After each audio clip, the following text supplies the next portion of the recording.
ಜೀವನದಲ್ಲಿ ನಾವು ಉಪ್ಪಿನ ರೀತಿಯಲ್ಲಿ ಇರಬೇಕು. ಯಾರು ನಮ್ಮನ್ನು ಅತಿಯಾಗಿ ಬಳಸಿಕೊಳ್ಳಬಾರದು ಮತ್ತು ನಾವು ಇಲ್ಲದೆ ಏನೂ ಕೂಡ ಕೆಲಸ ಆಗಲೇಬಾರದು. ಯಾರಿಗೂ ಕೂಡ ಕೆಟ್ಟದ್ದನ್ನು ಮಾಡಬೇಡ, ನಿನಗೆ ಕೆಟ್ಟದ್ದನ್ನು ಆಗಲು ನಾನು ಬಿಡುವುದೇ ಇಲ್ಲ ಎಂದು ಹೇಳುತ್ತಾನೆ ಶ್ರೀಕೃಷ್ಣ ಪರಮಾತ್ಮ. ಒಂದು ದಿನದ ಸಾವಿಗೆ ಜೀವನ ಪೂರ್ತಿ ಬದುಕಬೇಕು ನಿಜ. ಒಲಿದು ಬಂದ ಬದುಕನ್ನು ಆನಂದದಿಂದ ಬದುಕಿಬಿಡಿ. ಏಕೆಂದರೆ ಇನ್ನೊಂದು ಹುಟ್ಟಿಗೆ ಎಷ್ಟು ಜನ್ಮ ಕಾಯಬೇಕು ಎನ್ನುವುದು ಯಾರಿಗೂ ಕೂಡ ಗೊತ್ತಿರುವುದಿಲ್ಲ. ವಿಧಿಯಲ್ಲಿ ಏನೇ ಬರೆದಿದ್ದರೂ ಕೂಡ ಅದನ್ನು ಸಹಿಸಿಕೊಳ್ಳಬೇಕು. ಏಕೆಂದರೆ ಸಮಸ್ಯೆಗಳನ್ನು ಮಾರಲು ಸಾಧ್ಯವಿಲ್ಲ ಮತ್ತು ಸಂತೋಷವನ್ನು ಖರೀದಿಸುವುದಕ್ಕೆ ಸಾಧ್ಯವೇ ಇಲ್ಲ. ಇದು ಜೀವನದ ಸತ್ಯವಾಗಿರುವಂತಹ ಮಾತು. ದುಡ್ಡು ಎಲ್ಲವನ್ನೂ ಕೂಡ ಖರೀದಿಸಬಹುದು ಅಂತಾರಲ್ವಾ, ಆದರೆ ಮನಸ್ಸಿಗೆ ಬೇಕಾದಂತಹ ಎರಡು ವಸ್ತುಗಳು ಮಾತ್ರ ಸಿಗುವುದಿಲ್ಲ. ಒಂದು ನಿಜವಾದ ಪ್ರೀತಿ, ಇನ್ನೊಂದು ನೆಮ್ಮದಿ. ಇವುಗಳನ್ನು ಕಂಡುಕೊಳ್ಳುವುದಕ್ಕೆ, ಇವುಗಳನ್ನು ಖರೀದಿ ಮಾಡುವುದಕ್ಕೆ ಸಾಧ್ಯವೇ ಇಲ್ಲ. ಹೊಟ್ಟೆ ಕಿಚ್ಚಿಗೆ ಸುಡುವ ಮಂದಿ ಸಾವಿರ ಇರಲಿ ಬಿಡಿ ಮಾರಾಯ, ನೀನು ತಲೆಯನ್ನು ಕೆಡಿಸಿಕೊಳ್ಳುವುದಕ್ಕೆ ಹೋಗಬೇಡ. ನೀ ಹಠಕ್ಕೆ ಬಿದ್ದೆ, ಆದರೆ ಹಣೆ ಬರಹ ಕೂಡ ನಿನಗೆ ಶರಣಾಗತಿಯನ್ನು ಆಗುತ್ತದೆ ಎನ್ನುವುದನ್ನು ಮರೆಯಲೇಬೇಡ. ಮೊದಲ ಬಾರಿಗೆ ನಿಮಗೆ ಅವಮಾನ ಆದಾಗ ಅದನ್ನು ನೀವು ಸಹಿಸಿಕೊಂಡರೆ ಮನುಷ್ಯ ಎಂದು ಅರ್ಥ. ಎರಡನೇ ಬಾರಿಗೆ ಅವಮಾನ ಆದಾಗಲೂ ಕೂಡ ನೀವು ಸಹಿಸಿಕೊಂಡರೆ ಒಳ್ಳೆಯವರು ಎಂದು ಅರ್ಥ. ಆದರೆ ಮೂರನೇ ಬಾರಿಗೆ ಅವಮಾನ ಆದಾಗಲೂ ಕೂಡ ಸಹಿಸಿಕೊಂಡರೆ ಅದು ನಿಮ್ಮ ಮೂರ್ಖತನ ಎಂದು ಅರ್ಥ. ಅನಿಷ್ಟ ಅಂದವರ ಮುಂದೆ ನಮ್ಮಿಷ್ಟದಂತೆ ಸಾಗಿ, ಅದೃಷ್ಟ ಎನ್ನುವಂತೆ ಬದುಕಬೇಕು. ಜೀವನ ಎನ್ನುವುದು ಹೇಗೆ ಇರುತ್ತದೆ ಎಂದು ಹೇಳುವುದಕ್ಕೆ ಸಾಧ್ಯವೇ ಇಲ್ಲ.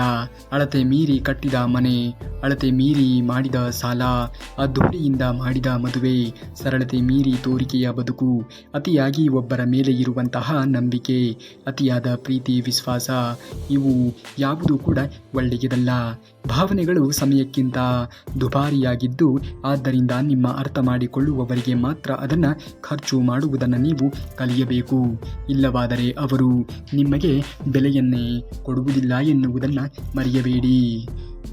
ಮಂಜು ಮುಸುಕಿದ ದಾರಿಯನ್ನು ನೋಡಿ ದಂಗಾಗುವ ಬದಲು ನೀನು ಮುಂದೆ ಇಡುವಂತಹ ಒಂದೊಂದು ಹೆಜ್ಜೆಯ ಮೇಲೆಯೂ ಕೂಡ ನಂಬಿಕೆಯನ್ನು ಇಡು. ಪರಿಸ್ಥಿತಿಗಳು ನಿನ್ನ ಕೈ ಮೀರಿದಾಗ ಆ ಭಾರವನ್ನು ನನಗೆ ಒಪ್ಪಿಸಿಬಿಡು. ನಿನ್ನ ಪ್ರಾಮಾಣಿಕವಾಗಿರುವಂತಹ ಪ್ರಯತ್ನಕ್ಕೆ ಬೆನ್ನೆಲುಬಾಗಿ ನಿಲ್ಲುವುದು ನನ್ನ ಜವಾಬ್ದಾರಿ ಎಂದು ಹೇಳುತ್ತಾನೆ ಶ್ರೀಕೃಷ್ಣ ಪರಮಾತ್ಮ. ನಿನ್ನೊಳಗಿನ ಅನಾಥ ಪ್ರಜ್ಞೆ, ಜಗತ್ತಿನಲ್ಲಿ ಯಾರೂ ನಿನಗೆ ಶಾಶ್ವತ ಅಲ್ಲ ಅನ್ನುವಂತಹ ಅರಿವು ಬಂದಾಗ ಮಾತ್ರ ನೀನು ದೈವಕ್ಕೆ ಹತ್ತಿರವಾಗುತ್ತೀಯ. ಒಂಟಿತನವನ್ನು ಶಾಪವೆಂದು ಭಾವಿಸಬೇಡ. ಅದು ನಿನ್ನನ್ನು ನೀನು ಹುಡುಕಿಕೊಳ್ಳಲು ಸಿಕ್ಕಂತಹ ಅವಕಾಶ ಎನ್ನುವುದನ್ನು ಮರೆಯಲೇಬೇಡ. ಸೋಲು ನಿನ್ನ ಅಂತ್ಯವಲ್ಲ, ಅದು ಹೊಸ ದಾರಿಗೆ ಆರಂಭ. ಇಂದು ಕಷ್ಟವಾದರೂ ಕೂಡ ನಾಳೆ ಸುಂದರವಾಗುತ್ತದೆ. ನಂಬಿಕೆ ಕಳೆದುಕೊಳ್ಳಬೇಡ. ನೀನು ಮತ್ತೆ ಗೆಲ್ಲುತ್ತೀಯ ಎನ್ನುವುದನ್ನು ಮರೆಯಬೇಡ. ಇದೆ ಎಂದು ಮೆರೆಯಬೇಡ, ಇಲ್ಲವೆಂದು ಕೊರಗಲೂ ಬೇಡ. ಇದ್ದವನು ಇಲ್ಲದವನು ಹೋಗುವುದು ಖಾಲಿ ಕೈಯಲ್ಲಿಯೇ ಎನ್ನುವುದನ್ನು ಎಂದಿಗೂ ಕೂಡ ಜೀವನದಲ್ಲಿ ಮರೆಯುವುದಕ್ಕೆ ಹೋಗಲೇಬೇಡ.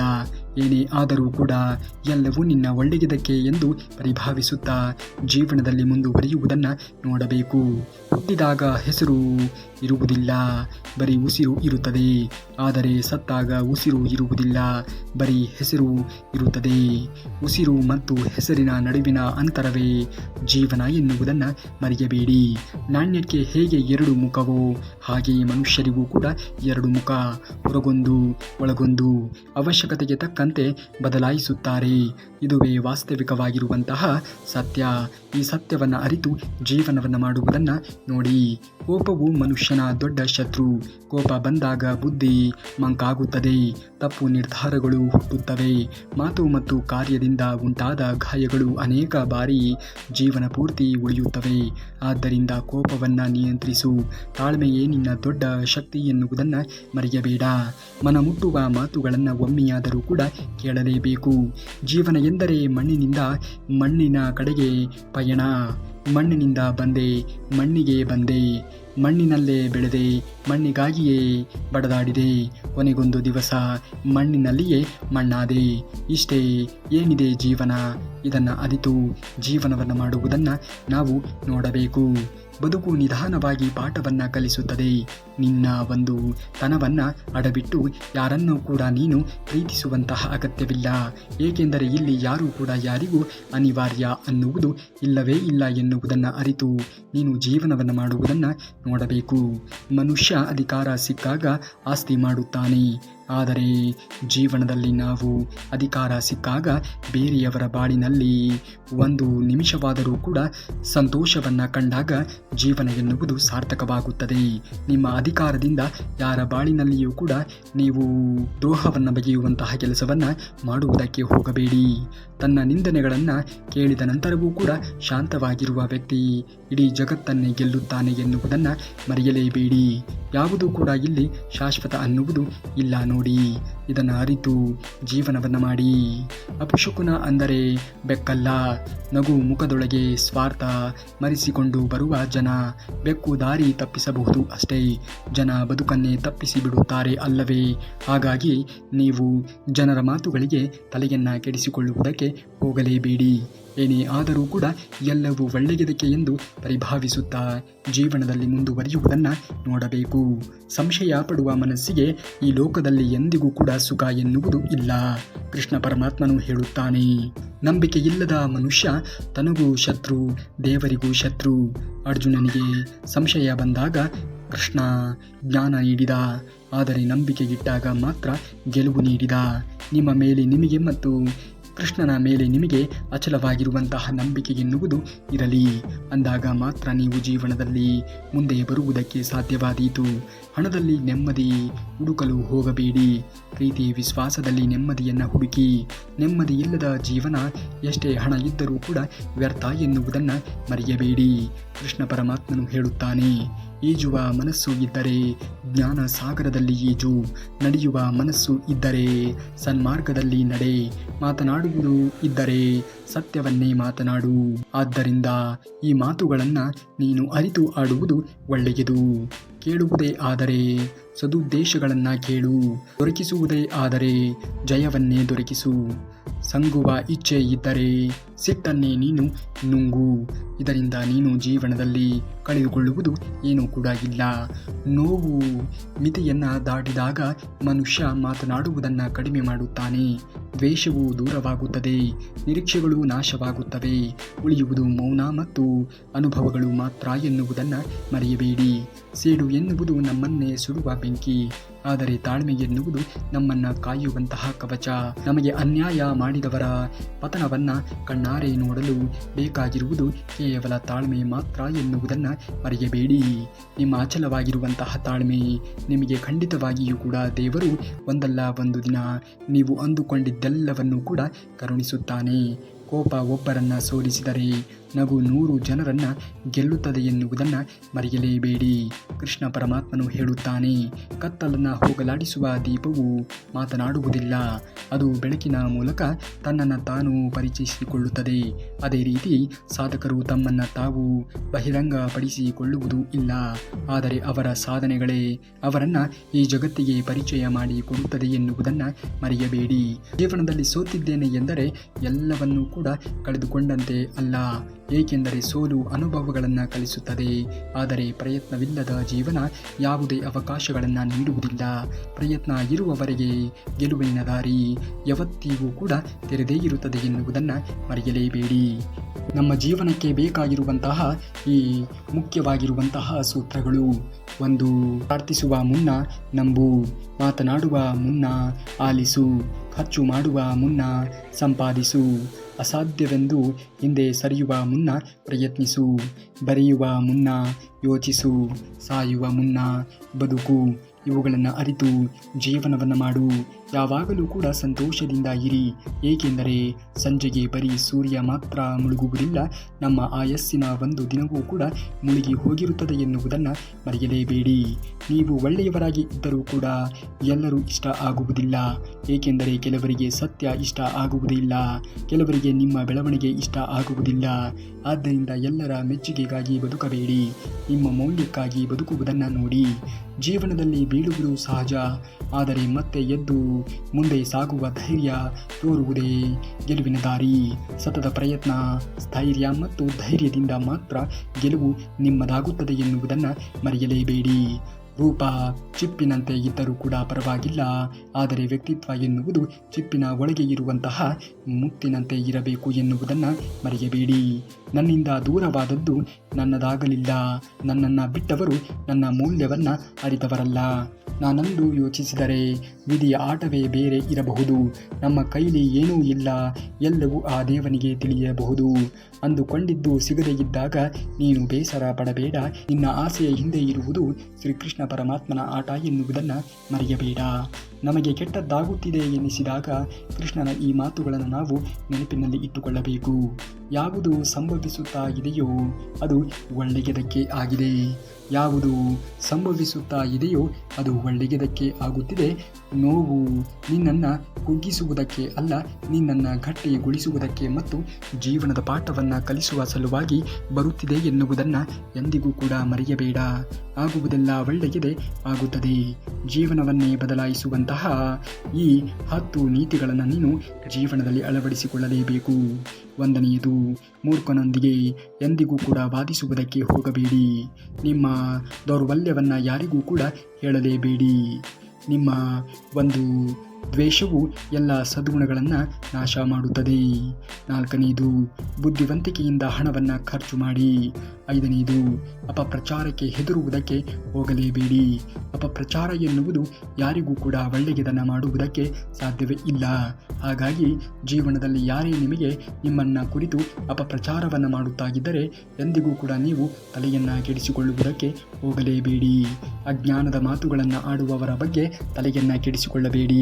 ಇನ್ನು 8ನೇದು, ನಿಮ್ಮ ಬಗ್ಗೆ ನೀವು ಆತ್ಮವಿಶ್ವಾಸವನ್ನು ಇಟ್ಟು ಜೀವನದಲ್ಲಿ ಮುಂದುವರಿಯುವುದನ್ನು ನೋಡಬೇಕು. ಜನರ ಮಾತುಗಳಿಗೆ ತಲೆಯನ್ನು ಕೆಡಿಸಿಕೊಳ್ಳಬೇಡಿ.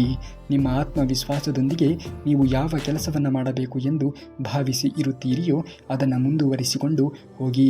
ಖಂಡಿತವಾಗಿಯೂ ಕೂಡ ಪ್ರಾಮಾಣಿಕತೆ ಎನ್ನುವುದು ನಿಮ್ಮಲ್ಲಿ ಇದ್ದಾಗ, ಯಾರಿಗೂ ಕೂಡ ಮೋಸ ಮಾಡುತ್ತಿಲ್ಲ ಎನ್ನುವ ಆತ್ಮತೃಪ್ತಿ ಎನ್ನುವುದು ನಿಮ್ಮಲ್ಲಿ ಇದ್ದಾಗ ಖಂಡಿತವಾಗಿಯೂ ಕೂಡ ಆಗುವುದೆಲ್ಲ ಒಳ್ಳೆಯದೇ ಆಗುತ್ತದೆ. ಶ್ರೀಕೃಷ್ಣ ಪರಮಾತ್ಮನು ಹೇಳುತ್ತಾನೆ, ದೇಹಕ್ಕೆ ಜನನ ಮರಣಗಳ ಬಂಧವೇ ಹೊರತು ನಿನ್ನ ಒಳಗೆ ಇರುವಂತಹ ಆತ್ಮಕ್ಕೆ ಯಾವುದೇ ರೀತಿಯ ಕೊನೆ ಎನ್ನುವುದು ಇಲ್ಲ. ಈ ಸತ್ಯವನ್ನು ಅರಿತು ಬಾಹ್ಯ ಜಗತ್ತಿನ ಮಾಯೆಯಿಂದ ಹೊರಗೆ ನೀನು ಸರಿದು ಬದುಕುವುದನ್ನು ನೋಡಬೇಕು. ನಿನ್ನೊಳಗೆ ಪರಮಾತ್ಮನ ಜ್ಞಾನ ಎನ್ನುವುದು ಅರಿತಾಗ ಮಾತ್ರ ನೀನು ಜೀವನದಲ್ಲಿ ಮುಂದೆ ಬರುವುದಕ್ಕೆ ಸಾಧ್ಯವಾದೀತು. ತಾಳ್ಮೆ ಜಗತ್ತಿನ ಅತಿ ಸುಂದರವಾಗಿರುವಂತಹ ಪ್ರಾರ್ಥನೆ, ಮೌನ ಜಗತ್ತಿನ ಅತಿ ಸುಂದರವಾಗಿರುವಂತಹ ಮಾತು. ಇವುಗಳನ್ನು ನೀವು ಅರಿತು ಜೀವನದಲ್ಲಿ ಮುಂದುವರಿಯುವುದನ್ನು ನೋಡಿ.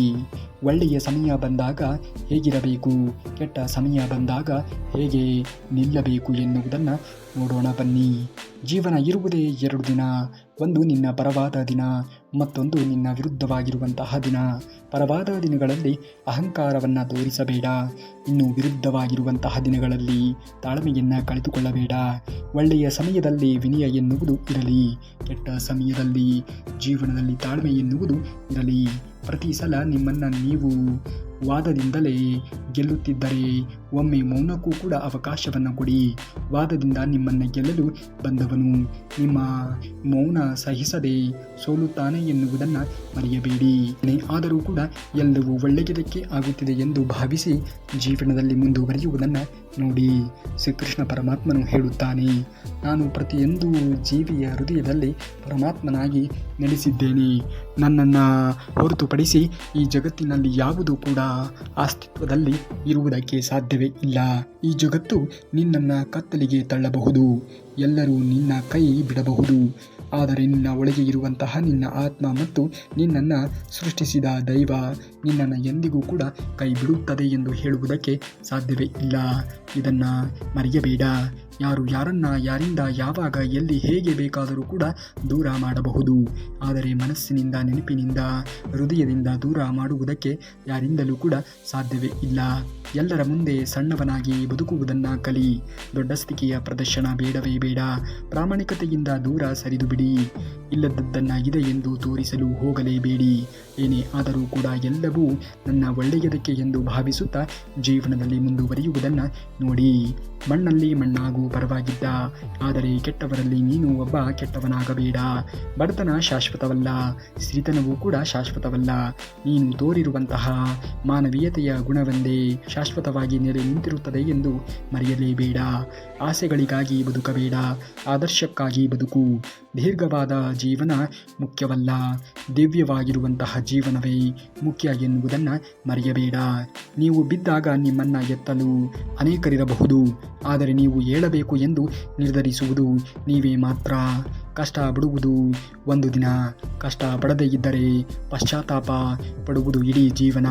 ದೃಢ ಸಂಕಲ್ಪ, ಕಠಿಣವಾಗಿರುವಂತಹ ಪರಿಶ್ರಮ, ನಿರಂತರ ಪ್ರಯತ್ನ ಇದೇ ಯಶಸ್ಸಿನ ರಹಸ್ಯ ಎನ್ನುವುದನ್ನು ಮರೆಯಬೇಡಿ. ಜೊತೆಗೆ ಇರುವವರು ಬೇಗನೆ ಬೆಳೆದರೆಂದು ಕುಗ್ಗಬೇಡ. ಬಿದ್ದ ಬೀಜಕ್ಕೂ ಕೂಡ ನೆಟ್ಟ ಗಿಡಕ್ಕೂ ಕೂಡ ವ್ಯತ್ಯಾಸ ಎನ್ನುವುದು ಇರುತ್ತದೆ ಎನ್ನುವುದನ್ನು ಮರೆಯಲೇಬೇಡಿ. ಶತ್ರು ಒಪ್ಪುತ್ತಿದ್ದಾನೆ, ಆದರೆ ಸ್ನೇಹಿತ ವಾದಿಸುತ್ತಾ ಇದ್ದಾನೆ. ನಿಮ್ಮ ಅದೃಷ್ಟದ ಬಗ್ಗೆ ಕಾಳಜಿ ವಹಿಸುವ ಕಾರಣ ಸ್ನೇಹಿತ ವಾದಿಸುತ್ತಾನೆ. ಭಿನ್ನಾಭಿಪ್ರಾಯವು ದ್ರೋಹವಲ್ಲ, ಕೆಲವೊಮ್ಮೆ ಅದು ನಿಷ್ಠೆಯ ನಿಜವಾದ ಅಭಿವ್ಯಕ್ತಿ ಆಗಿರುತ್ತದೆ. ಕೃಷ್ಣ ಒಂದೇ ಜಗದ್ಗುರು. ಬೇರೆಯವರ ಕಣ್ಣೀರಿನ ಮೇಲೆ ಕಟ್ಟಿದ ಸಂತೋಷ ಎಂದಿಗೂ ಕೂಡ ಶಾಶ್ವತವಾಗಿ ಇರುವುದಿಲ್ಲ. ಏಕೆಂದರೆ ಕರ್ಮದ ಖಾತೆಯಲ್ಲಿ ಪ್ರತಿಯೊಂದು ಸಲಾನೂ ಕೂಡ ಒಂದು ಲೆಕ್ಕ ಎನ್ನುವುದು ಇದ್ದೇ ಇರುತ್ತದೆ ಎನ್ನುವುದನ್ನು ಮರೆಯಬೇಡಿ. ನಿಮ್ಮನ್ನು ಪ್ರೀತಿಸುವವರ ಮುಂದೆ ಹೇಗಿರಬೇಕು? ಕೃಷ್ಣ ಪರಮಾತ್ಮನು ಹೇಳುತ್ತಾನೆ, ಎದುರಿಗೆ ಇರುವ ವ್ಯಕ್ತಿಗೆ ನೀವು ಕನ್ನಡಿಯಂತೆ ಇರಿ. ಆಗ ಮರಳಿ ಉತ್ತರ ಕೊಡುವ ಅವಶ್ಯಕತೆ ನಿಮಗೆ ಇರುವುದಿಲ್ಲ. ಏಕೆಂದರೆ ಅವರ ಪ್ರಶ್ನೆಗೆ ಅವರೇ ಉತ್ತರವನ್ನು ಕಂಡುಕೊಂಡು ಇರುತ್ತಾರೆ ಎನ್ನುವುದನ್ನು ಮರೆಯಲೇಬೇಡಿ. ನಿನ್ನನ್ನು ಬೇರೆಯವರೊಂದಿಗೆ ಹೋಲಿಸಿಕೊಂಡು ಬೇಸರ ಪಡಬೇಡ. ಏಕೆಂದರೆ ಚಿನ್ನ ಮತ್ತು ಅನ್ನ ಎರಡಕ್ಕೂ ಅದರದ್ದೇ ಆದಂತಹ ಮಹತ್ವ ಇರುತ್ತದೆ. ಸಂದರ್ಭ ಬಂದಾಗ ಅವುಗಳ ಬೆಲೆ ತಿಳಿಯುತ್ತದೆ ಎನ್ನುವುದನ್ನು ಮರೆಯಬೇಡ. ಕಷ್ಟ ಅಂತ ಹೋದರೆ ಯಾರೂ ಸಹಾಯ ಮಾಡುವುದಿಲ್ಲ. ಇಷ್ಟ ಅಂತ ಹೇಳಿದರೆ ಯಾರೂ ಪ್ರೀತಿ ತೋರಿಸುವುದಿಲ್ಲ. ಅದಕ್ಕೆ ಹೇಳುವುದು, ಕಷ್ಟನ ತೋರಿಸಬಾರದು, ಇಷ್ಟನ ಹೇಳಿಕೊಳ್ಳಬಾರದು. ಕಷ್ಟಕ್ಕೆ ಕರುಣೆಯಿಲ್ಲ, ಇಷ್ಟಕ್ಕೆ ಬೆಲೆ ಎನ್ನುವುದೇ ಇರುವುದಿಲ್ಲ ಎಂದು. ಖುಷಿಯಾಗಿ ಇರುತ್ತೀನಿ ಅಂದ ಮಾತ್ರಕ್ಕೆ ನನಗೆ ನೋವೇ ಇಲ್ಲ ಎಂದು ಅರ್ಥವಲ್ಲ. ನನ್ನ ನೋವುಗಳನ್ನು ಮೀರಿ ಜೀವಿಸಬಲ್ಲೆ ಎನ್ನುವಂತಹ ಆತ್ಮವಿಶ್ವಾಸದ ಪ್ರತೀಕವೇ ನಗು ಎನ್ನುವುದನ್ನು ಮರೆಯಬೇಡಿ. ಹೆತ್ತವರನ್ನು ನೋಯಿಸಿ ಗೆದ್ದವರು ಇತಿಹಾಸದಲ್ಲಿಯೇ ಇಲ್ಲ. ಹೆತ್ತವರನ್ನು ಪೂಜಿಸಿ ಸೋತವರು ಚರಿತ್ರೆಯಲ್ಲಿಯೇ ಇಲ್ಲ. ಈ ಎರಡು ಸಾಲುಗಳನ್ನು ತುಂಬ ಚೆನ್ನಾಗಿ ಜೀವನದಲ್ಲಿ ಇಟ್ಟು ಮುಂದುವರಿಯುವುದನ್ನು ನೋಡಿ. ಇತರರ ಹೃದಯದಲ್ಲಿ ನಾವು ಬಿತ್ತಿದ ಬೀಜವೇ ನಾಳೆ ನಮ್ಮ ಜೀವನದಲ್ಲಿ ಫಲವಾಗಿ ಬರುತ್ತದೆ. ಗೌರವ ಕೊಟ್ಟರೆ ಗೌರವ ಸಿಗುತ್ತದೆ, ದ್ರೋಹ ಮಾಡಿದರೆ ಅದರ ಪ್ರತಿಫಲವೂ ಕೂಡ ಸಿಕ್ಕೇ ಸಿಗುತ್ತದೆ ಎನ್ನುವುದನ್ನು ಮರೆಯಬೇಡಿ. ಕೆಟ್ಟ ದಿನಗಳು ಇದ್ದ ಮಾತ್ರಕ್ಕೆ ಜೀವನವೇ ಕೆಟ್ಟದ್ದಾಗಬೇಕೆಂದೇನೂ ಕೂಡ ಇಲ್ಲ. ರಾತ್ರಿ ಕಳೆದು ಹಗಲು ಬರುವಂತೆ ಒಳ್ಳೆಯ ದಿನಗಳು ಬಂದೇ ಬರುತ್ತದೆ. ಆತ್ಮವಿಶ್ವಾಸ, ಕೃತಜ್ಞತಾ ಭಾವ, ದೃಢ ವಿಶ್ವಾಸ ನಿಮ್ಮೊಂದಿಗೆ ಇರಲಿ. ಸರ್ವೇ ಜನ ಸುಖಿನೋ ಭವಂತು. ಆಗುವುದೆಲ್ಲ ಒಳ್ಳೆಯದೇ ಆಗುತ್ತದೆ. ನಂಬಿಕೆ ಎನ್ನುವುದು ನಿಮ್ಮ ಮೇಲೆ ನಿಮಗೆ ಇರಬೇಕಾಗಿರುವಂಥದ್ದು ಅವಶ್ಯಕ. ನೀವು ಎಲ್ಲರಿಗೂ ಕೂಡ ಗೌರವವನ್ನು ನೀಡುತ್ತಿದ್ದೀರಿ, ಪ್ರೀತಿಯನ್ನು ನೀಡುತ್ತಾ ಇದ್ದೀರಿ. ಆದರೂ ನಿಮಗೆ ವಾಪಸ್ಸು ಸಿಗುತ್ತಿಲ್ಲವೇ? ಬೇಸರವನ್ನು ಪಡುವುದಕ್ಕೆ ಹೋಗಬೇಡ. ಕೃಷ್ಣ ಪರಮಾತ್ಮನು ಹೇಳುತ್ತಾನೆ, ನೀವು ನೀಡುತ್ತಿರುವುದು ನಿಮ್ಮ ಸಂಸ್ಕಾರ, ಅವರು ನೀಡುತ್ತಾ ಇರುವುದು ಅವರ ಗುಣ. ನಿಮ್ಮ ಒಳ್ಳೆಯತನವನ್ನು ಎಂದಿಗೂ ಕೂಡ ಬಿಟ್ಟು ಕೊಡಬೇಡಿ. ಏಕೆಂದರೆ ಕೃಷ್ಣನ ಲೆಕ್ಕಾಚಾರದಲ್ಲಿ ನಿಮ್ಮ ಪ್ರತಿ ನಡೆಯೂ ಕೂಡ ದಾಖಲಾಗಿ ಇರುತ್ತದೆ ಎನ್ನುವುದನ್ನು ಮರೆಯಲೇಬೇಡಿ. ಮಾಡುವುದೆಲ್ಲ ಒಳ್ಳೆಯದೇ ಮಾಡಿ, ಆಗ ಆಗುವುದೆಲ್ಲ ಒಳ್ಳೆಯದೇ ಆಗುತ್ತದೆ ಎನ್ನುವುದನ್ನು ಮರೆಯಬೇಡಿ. ದಿನಕ್ಕೆ ಕನಿಷ್ಠ 1 ತಾಸು ಯಾರನ್ನಾದರೂ ಕೂಡ ಮಾತನಾಡಿಸದೆ, ಏನನ್ನ ಯೋಚಿಸದೆ ನಿಶಬ್ದವಾಗಿ ಸುಮ್ಮನೆ ಕುಳಿತುಕೊಳ್ಳಿ. ಅಲ್ಲಿಂದಲೇ ನಿಮ್ಮ ನೆಮ್ಮದಿಯ ಆರಂಭ ಎನ್ನುವುದು ಆಗುತ್ತದೆ ಎನ್ನುವುದನ್ನು ಮರೆಯಲೇಬೇಡಿ. ಆಗುವುದೆಲ್ಲ ಒಳ್ಳೆಯದೇ ಆಗುತ್ತದೆ. ನೀವೇನಾದರೂ ಶ್ರೀಕೃಷ್ಣ ಪರಮಾತ್ಮನ ಭಕ್ತರೇ ಆಗಿದ್ದರೆ ತಪ್ಪದೆ ಈ ವಿಡಿಯೋಗೆ ಒಂದು ಲೈಕನ್ನು ಮಾಡಿ. ಇನ್ನು ನಾಳೆ ಶ್ರೀಕೃಷ್ಣ ಪರಮಾತ್ಮನ ಮತ್ತಷ್ಟು ವಚನಾಮೃತದೊಂದಿಗೆ ಮತ್ತೆ ನಿಮ್ಮ ಮುಂದೆ ಬರುವವರೆಗೂ ಧನ್ಯವಾದ. ಕರುನಾಡಿಗೆ.